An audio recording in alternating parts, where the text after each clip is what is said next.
Hi, welcome to Samari Life Stories. Today I want you to meet Sue Emnen and Marta Trepanier, two beautiful community members of St. Mary's that became really good friends, that had no blood link but became family by choice, and how their life is a witness of what community life does to each one of us and the potential behind it. So, welcome community. Today we're going to be talking with Sue Emmon and with Martha Trepanier. Trepanier. Trepanier. Yep. My goodness, yeah. so, the community knows you pretty well by now, especially Sue, which is a singer, and she participates in the I miss choir. that so much. She means the choir of it.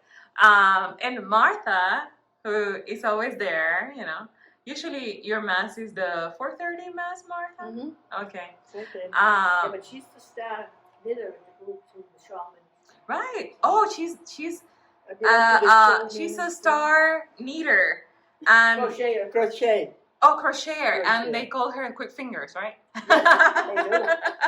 She made 35 shawls last summer. Oh, that's amazing. Think of yourself and tell her what you do.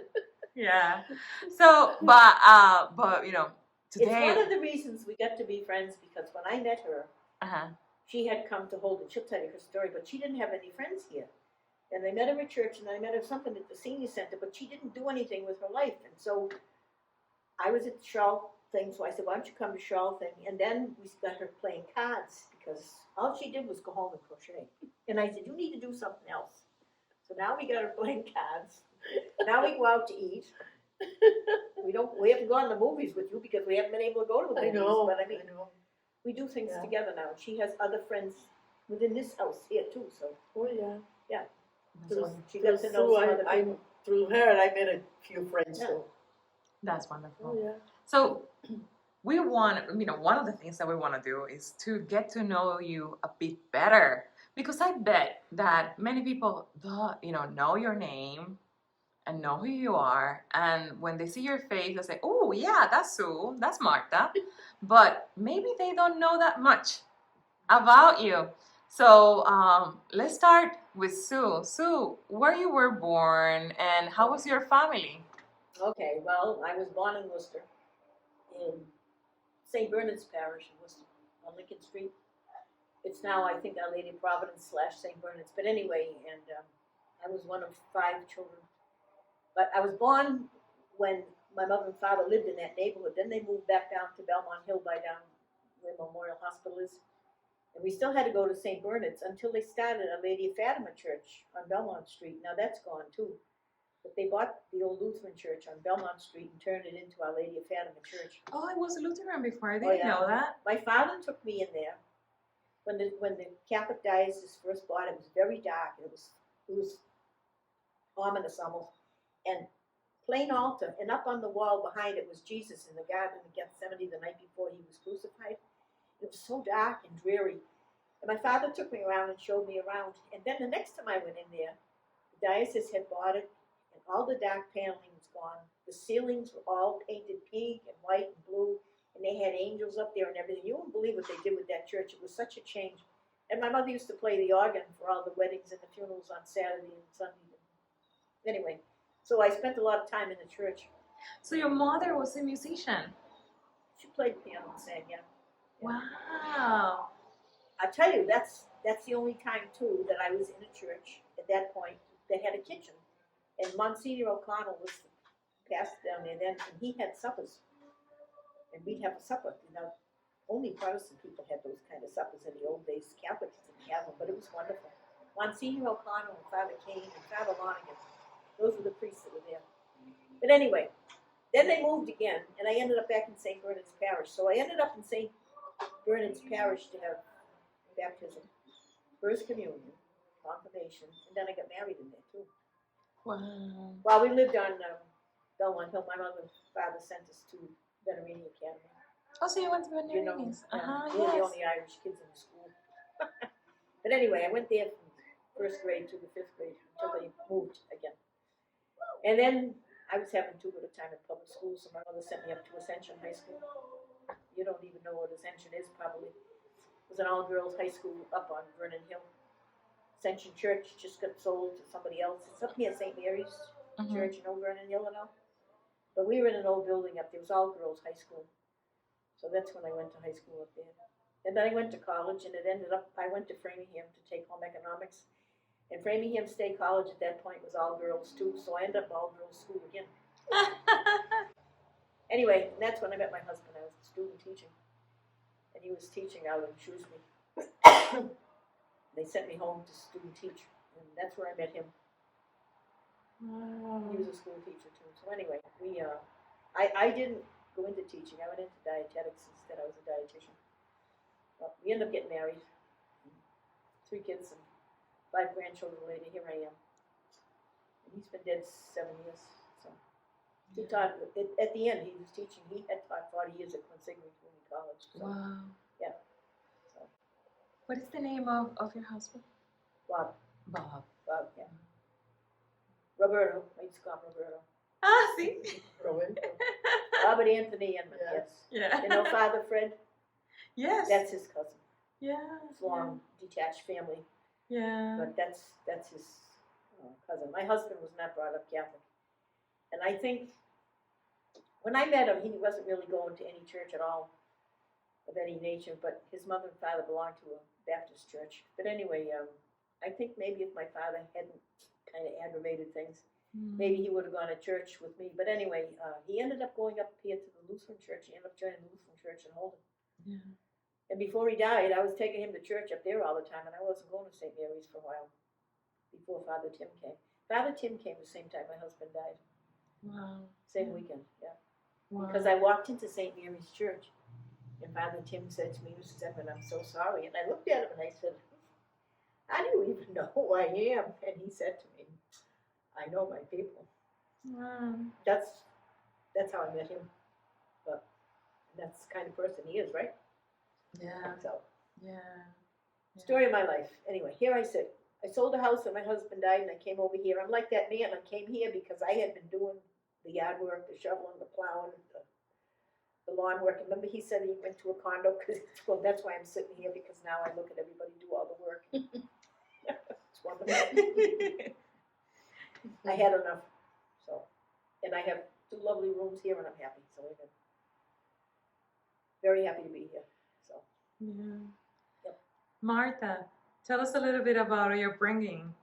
Oh my goodness. Well, I have 3 sisters.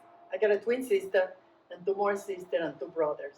That's a very important detail, a twin sister. Yeah, one passed, and we went to school, and then You have to tell them where though. Something. yeah, I'm from Isabela, Puerto Rico. Mm-hmm. That's where I was born, in Isabela. And Beautiful town. then in 1958, when I married, I came to New York to live in New York. Then we have 4 children. And then after 10 years in New York, we decided to move to Massachusetts. We came to Hudson, Mass. And then the circumstances, they weren't that great, so I got divorced. And I remarried again with a wonderful man from Connecticut. We went to live in Connecticut. And the reason that I ended up in Holden, because he got sick, and we decided to sell our house and build an in-law apartment over my daughter here in Holden. And I took care of him until he passed. That was in 2017. And after he passed, that's when I decided to go back to church. I found out about St. Mary's, and I'm very happy there. And then I started going to the senior center. That's when I met Sue, my best friend. We became good friends, just like my sister. And now through her, I met a lot of friends. I got a lot of friends through the church ministry. And here I am. When I met her and she told me her name was Martha, I said, I only know 2 Marthas in my life, and they were 2 very important people. And I never met anybody by that name I didn't like. And the first winter that after we met, God bless her, she kept coming to the door. She's like my Jewish mother. She kept coming to the door with chicken soup. Oh no, she makes the best chicken soup. I was sick again. I had pneumonia and stuff.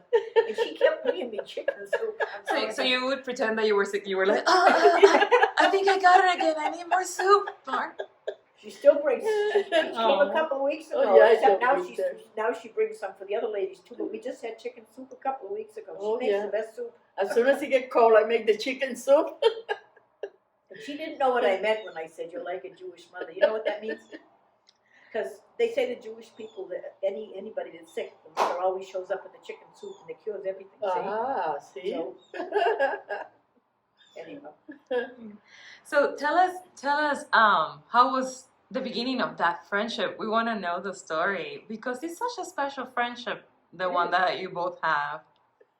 Well, I also said to her, I don't know if you want to put this on tape or not. I said, you're the only Puerto Rican I know in Holden because, I lived up that end of town until my husband died. They were all Swedes up that end. And then they come up here with all the rich Yankees and stuff, although St. Mary's is up here too. But she didn't have any friends, and I felt bad for her because she didn't know anybody. I mean, she had a beautiful home with her daughter, but she needed to get out. She needed to have a life. You rescued her. We did. Yeah. I'm the only Puerto Rican that go to the senior center. I'm the only one. I haven't met anybody there from Puerto Rico. There was one Puerto Rican couple in church, and now we don't even see them. I don't even see it. The lady was a lawyer. No, her daughter was a lawyer. I don't even, do you remember her? I introduced her to him once. Hernandez? I can remember her name. Oh, Yeah, I can remember. We don't even see him anymore. I don't know. Maybe they don't live here anymore, but Yeah. And also I understand that your sister name was Marta too, right? Mm-hmm. that might have to do a little bit about it, right? Yeah, I think so. I told her, I said, well, the sad thing is that was my baby sister. And she was killed in a car accident. Yeah. So We became so she close. replaced my sister Martha. Yeah. Is today St. Michael's feast day? I told her, I said, Martha Is came it? back to you. I don't know. Because St. Michael's feast day is either yesterday or today, and that's the day she died. And she was supposed to be named Michael. Except she was born. But anyway, yeah, because I had 3 other sisters besides her. One's in Maine now. One lives across the hall here, and the other one is in assisted living in Worcester. So, no boys, there were 5 girls. Yeah. And you want to know how religion got started? We lived with my mother's old Irish mother lived with us, and she was always old. My mother was the youngest of 5 kids, and her older sister was 18 years older than her. So my grandmother was old. We never had a young grandmother. But she had the roast beets, and she had a special crucifix, and she had the Stations of the Cross. And her sight was terrible. And she used to sit in the kitchen window. She prayed. So help me, I swear, she got us all through school and everything else. And if she did anything, she made mittens, because that's how I learned how to. My mother made me repair her mittens when she made a mistake. But very old-fashioned Irish. A lot of guilt. Oh. A lot of guilt. Yeah, it's terrible. But anyway, But anyway, very, very strong religion. And even when they changed the rules in the church, and we tried to tell Anna, you don't have to fast anymore, right? Oh no, she still had to fast. And my cousin would come and take her to confession on Saturday. And we used to say,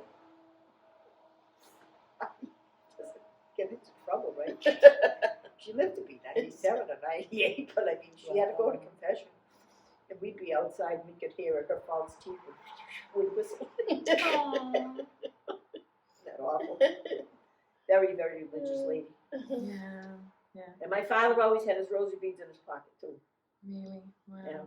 They were both old. My father's people are Irish too, but he always had his rosary beads in his pocket. During Lent, we had to get down on our knees and say the rosary after supper because on WNEB they used to have the rosary on the radio. I don't even know if that radio station exists anymore, but we had to say the rosary every night after supper during Lent. Wow. And if anybody died, my father got the rosary beads out and he had to say the rosary at the wake. Yeah. That's what they do in Puerto Rico. Yeah. They still do that. The novena. Yeah. Yeah, Novena. 9 days, 9 nights. They gotta do the rosary beads, and then the 9th day they have to do three rosary. Well, that was Oh. before Mhm. when they had 3 sets of mysteries. Now it's 4. Oh. What Uh-huh. did they have? We had joyful, sorrowful, Glorious glorious. What's the and fourth? luminous. The new ones are the luminous. What does that mean? They are inspired in the light of Christ. Oh. Didn't Yeah, know that.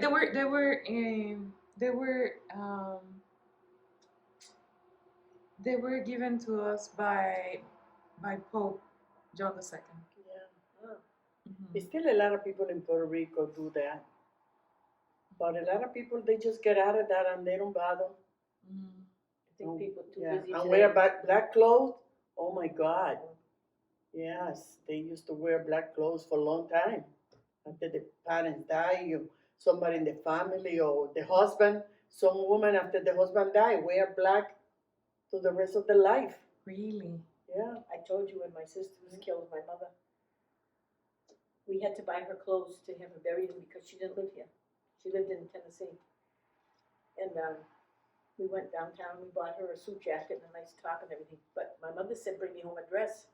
And we brought my mother home a green dress. Oh, I thought she was going to kill us. I'm not wearing that because she wanted to be all in black. But we said, no, Oh. no. So she wore the green dress, but she never wore it again after my sister was buried. It's funny because it hung in the closet forever. But she wasn't going to wear it because she thought she should be all in black. Mm-hmm. Yeah, that's how it used to be. Yeah. Yeah. Yep. That tradition is strong in many. Mm-hmm. If you could say, and I'll ask each one of you, what is, from your memory, one of the most joyful moments in your life, and you think about it, which one would be for you? When my kids are born. My kids don't do that. They all healthy. They all survive, and they all happy. They happy. I'm happy. That's And that's to what have I kids tell today them. that didn't get mixed up in drugs and Yes, thank everything you, else. God. I mean, Thank you, God. Yeah, Mm-hmm. that they, that's happiness. Yeah. And thankfulness that it happened. Yeah. And how you have felt the presence of God in your life? We can start with Martita. The person, the what? The presence of God in your life. Gave me my children. That was the best present that He ever did. My children. Those are my life. My life.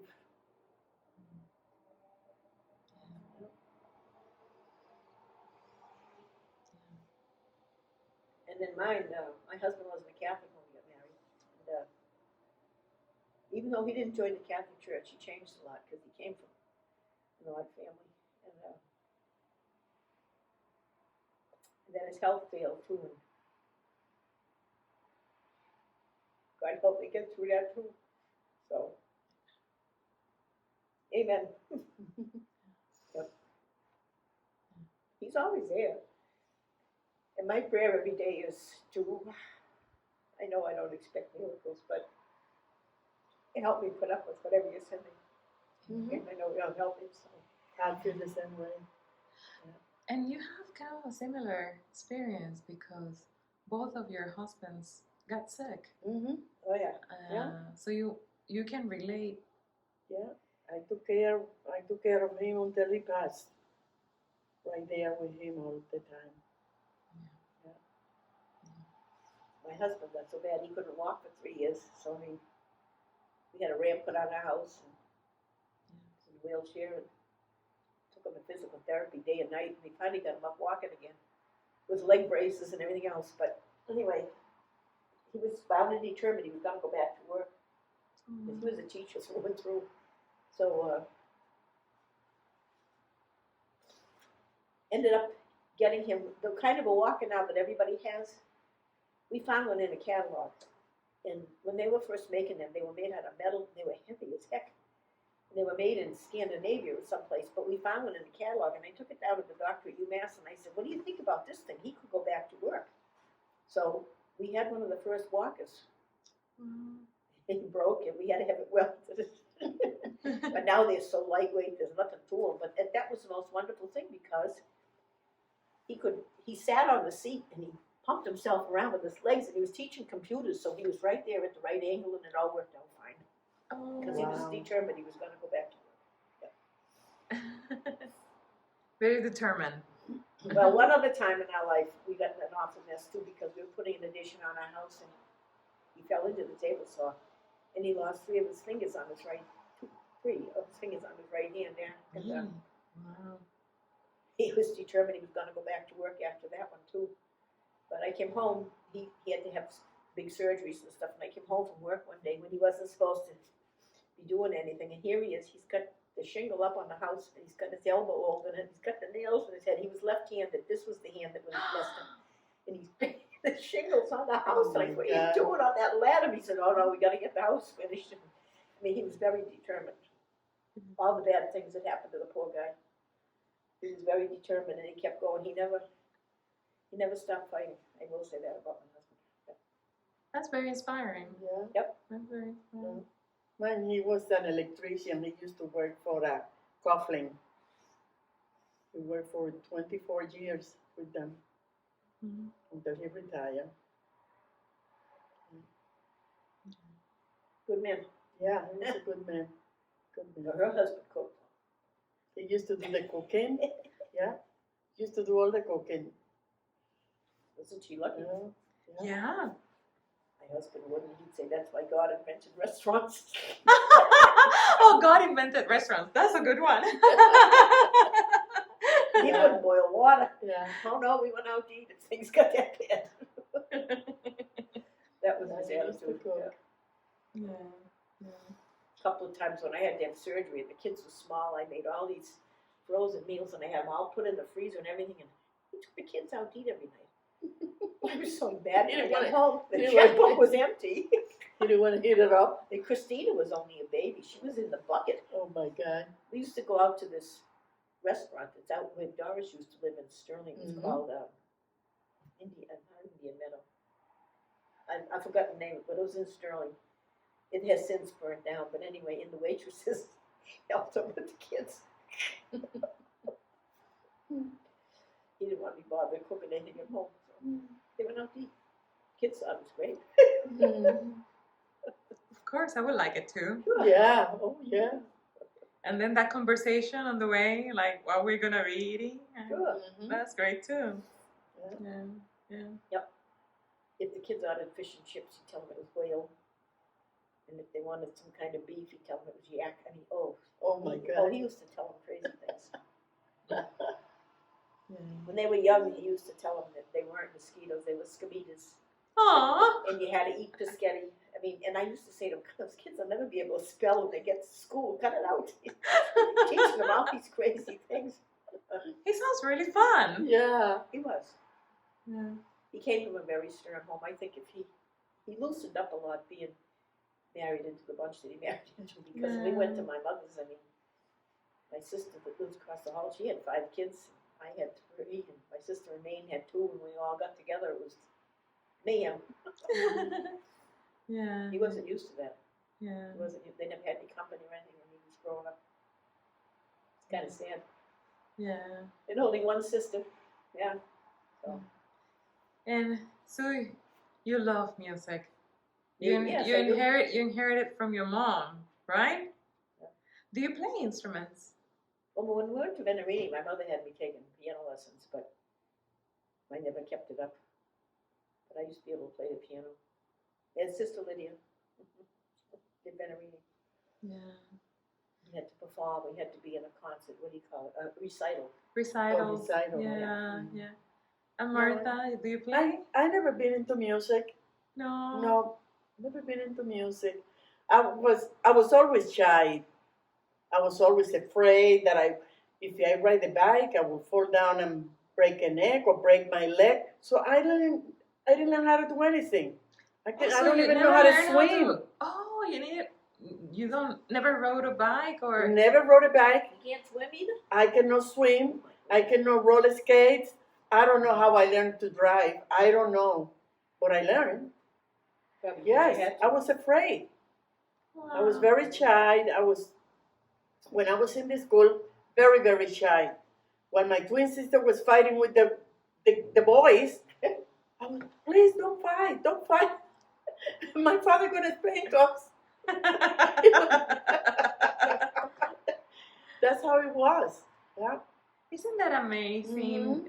Especially, I heard that experience from many other families that when you have twins, you realize how unique you are because you come out to be completely different personalities in a Yes. sense, right? Oh yeah, her and I, we completely different. Same upbringing, same parents, Yes. Yeah. same resources, Yeah. same education. Yeah.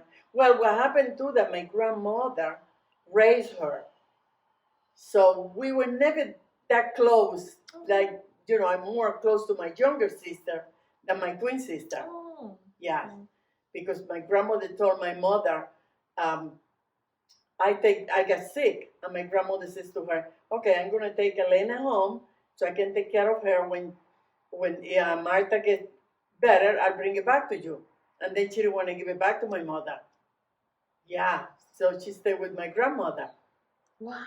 So that's why we never got very, very close. We went to school together and everything, but it's not like my younger sister. My younger sister and I, we were always there, and it's completely different. Completely different, yeah. And do you look alike or no? Not at all. Not no. at all. She's shorter than I, and she's heavier, and I always was skinny and tall. Yeah. Now she called me. She lives in Texas, and she have 2 children. They married, and she's all by herself. She's living in her home all by herself. And now with the COVID-19, she called me, more often, and we talk. And she do crochet. She's afraid to go out too because what's going on. And we talk more now than when we were younger. Oh, isn't that nice that you kind of have recovered that relationship? Yeah. Well, if she don't call me, I call her, and she showed me what she's been crocheting, and I show her what I've been crocheting. That's something else she did for me. See now, I'm telling you. I got one of those pads. What do you call that thing? What pad? That iPad thing. Oh, the iPads, yeah. I was missing my kids in Connecticut, that bunch. She puts me on FaceTime. God bless this lady. Then she got me on there to color. And I mean, I never wanted to color, but there are some nights when I don't know what to do with myself. Yeah, that's true. I shut off the lights. Have you ever colored on one of those things? The iPad, yeah. It's an app you buy and you color. Oh, and then on the iPad. Yeah, the iPad. And then she's got me doing puzzles on there, although I do puzzles. I'll have to show you the puzzle. She loves her iPads now. But it's because of her with my iPad that I could see the kids because she patched me up. It took us a couple of days to get it done. We had to call my grandson and say, "What's the password?" or something. I forgot. We couldn't get it to work. But God bless her, she got me on there so I could see the kids. Yeah. Especially the little guys. I know. She was desperate. I can see my kids. I can see my kids. No. Yeah. I've never been away from my kids that long because they've always lived around here, and that's awful. Yeah. And I think this damn virus thing that's ruined families. Oh, I think so. I think that's the worst thing it's done to us. I think so. Yeah. Awful. Yeah. But it's wonderful that you guys have enriched each other's life so much. Mm-hmm. You put her updated with technology. Oh, yeah. She got you out of the house and kind of pushed you to socialize. Oh, yes. Well, and I kept saying to her, "Come on, play cards with us. We have fun." Because there used to be 8 of us here every week playing cards. Now there's only 4 because we can't have the others come because we don't know if they've been near anybody with the bug and all that junk. See, we laugh. We laugh. I says, "I don't know how to play cards. I don't know." "Oh, we teach you. We teach you." Boy, they teach me In 3 pretty weeks, good. she had it down pat. Now she beats us. They're serious about it. Oh, God. Now I love it. I just love it. What kind of games do you play in cards? We play hand and foot all the time. They said it's like canasta. Yeah, Basket? canasta. Oh, Like canasta. canasta. But I never played canasta. Oh, my God. It's so much fun. Yeah. Oh, it's so much fun. So she how and you I call are it? partners now. 2 days a week, she and I are partners, and there's 2 other ladies in here. One of them's a lady that goes to church with us on Saturday. Doris. That's another story that happened to the 2 of us. Yeah. We'll tell you about her in a minute. But anyway, And there's one other lady upstairs who was brought up Catholic, and she doesn't want to go back to church, and she's thinking about it, right? Mm-hmm. But Doris, the lady with the white hair that's with us on Saturday, she's 85. And when I came here, her husband was not well, and she took care of him until he died. He'll be dead 2 or 3 years this November. Yeah. But all of a sudden, maybe about 6 months ago, no, it's going to be more than that. It's before we got locked up. She said, "I want to go to church with you." And we said, "Okay." So, I mean, I never pushed it because she was a convert. Okay, so Doris is the lady that goes to church with us, and her husband died a couple of years ago. She was a convert. Her husband's Polish, and she converted to marry him years ago. She was married 60-something years when he died. But anyway, so she said to the two of us, "I hear you talking about Father Tim all the time. I want to go back to church." So I felt very humbled, and it's because of you and me that she's going back to church. Yeah. She's with us all the time now in church. Oh, she loves it. Okay. She loves it, and she sings and everything. She loves it. Yeah. Anyway, see, we kind of got her going to church. So we're working on the other one upstairs. Not You're that working on her? Well, Yeah. not that we say anything, because I mean, I don't push religion, but I figure by our example, you know what he said last week? He said, "You be silent like a lighthouse and you just shine." Remember when he said that last week? Oh, that's what I figured. Amen. By example. It's true. Yeah. know. Yeah. So maybe we'll get the other one to go back or not. I don't know. It's not my mission in life to get her back. I would love to see her in there. But we'll see what happens. But I mean, I was very humbled that Doris went because of us. Yeah. Of course, Father Tim's a big part of that too. Mm-hmm. No doubt about it. You guys together are a presence of God for other people's life, and you're an We have example. no for idea them. what he has done for this church, though, because when I moved to Holden in 1971, I was supposed to go to St. George's because I lived at that end of town. I hated it. Oh God, I hated it. And the catechism at that point, Christian doctrine, whatever you want to call it, when my oldest one having communion, first communion, I was ashamed in front of my Protestant relatives. It was such a circus. It was awful. So people kept telling me about Father Kelly that was here then, and he had children's masses. There was a girl that's dead now, but she went to this church, and she was a cook in one of the nursing homes that I worked in. And she kept saying, "Oh, come to St. Mary's. Father Kelly has children's masses." So I came here because of her. And it's funny because the first night I came to hear him talk to the parents is the night my sister died. It all rolls together. It's funny. But anyway, so I had the kids come here to church and catechism and stuff, but of course we didn't have those two ladies like we have now either running catechism. Those two ladies are something else. She knows. Yeah. We love them. The first time I went to church, I never forget this, on a Sunday.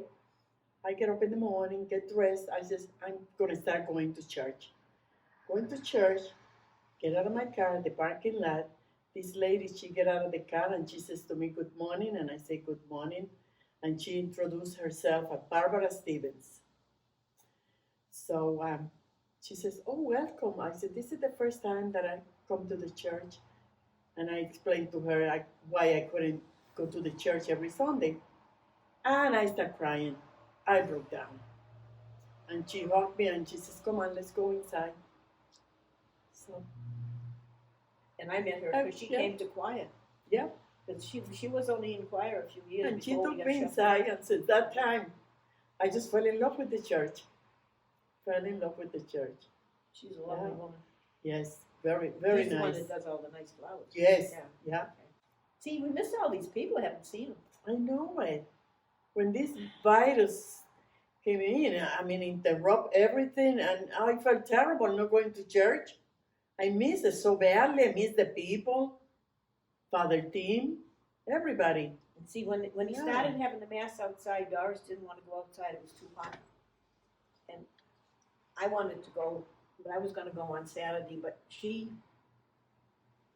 She didn't go for can't the run her computer, so I kept staying home watching it at 10 o'clock on Sunday morning so she could come up here and watch it. Until I finally said to her, at the end of August, "I've had enough. I want to go to church." Mm-hmm. She said, "I've been thinking about it too." And I said, "You know, if we went to Me too, 4:30, yeah. me too. Yeah. If we go to 4:30, there aren't too many people. Mhm. Go early and get a seat.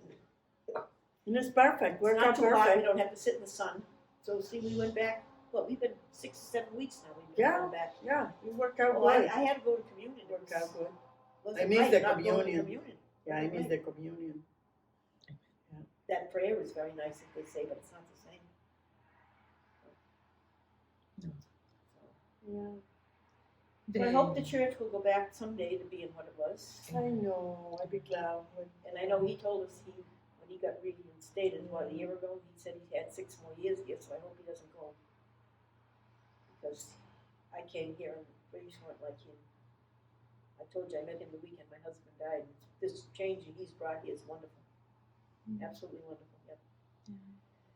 Yep. And see, that's what made Doris come. She'll tell you, I've never seen a priest so outgoing and so interested in everybody, and it's funny too, because Beth Cunningham called me Friday. I haven't returned the call yet, and she said to me, Susan, I haven't seen you. How are you? Because for a while I was sick all the time. She'd come and see me, and I had to give up my car now because of my eyesight. So I was thinking I'd call her and see if there's somebody in the church that would be willing once in a while to drive me to the doctor's when I have to go to the doctor's. So I'm going to call her back. But it's funny, she appeared out of nowhere on the phone Friday to me and said, how are you? And I thought, oh my gosh. Because I had just said to the ladies on Thursday at prayer show, I'm going to call her and see if, she knows somebody that would be willing for me to pay somebody to take me to the doctor's when I have to We're go. all offered to help. I know, but I don't want you guys waiting on me all the time either. Because you won't take any money. Jeez, Oh, gosh. Christ. But anyway, If we don't have nothing else to do, she need to go to the doctor, we take it. Amen. she took That's me what we last are week friends 'cause I was for. stuck last week, yeah. That's what we are good friends for. Hey, to help each other. She sits and crochets baby blankets. She's Yeah, that's what I was doing when she went in the Yeah. doctor. I stayed in the Beautiful. car and I did crochet. beautiful. Yep. Well, girls, yeah, ladies, it's wonderful to witness a friendship like yours. It's an example for all of us, and Thank I you. thought it was worthy to let the community know what community life does to us. Yeah. And you're an example of what community life does. And I mean, different from other faith communities, we believe that the community itself brings us the presence of Christ to each other, Yeah. that we are the presence of Christ to each other. And what a nice witness of that you both have been, and how that have given fruits too, because when 2 or more are Yeah. united in his name, he's there. That's right. And That's right. how you guys have become also the presence of God for others, that's very inspiring for all of us. So thank you very much for setting aside this time for us. You're And welcome. I hope that the community of St. Mary knows you a bit better now. I hope so. Take care.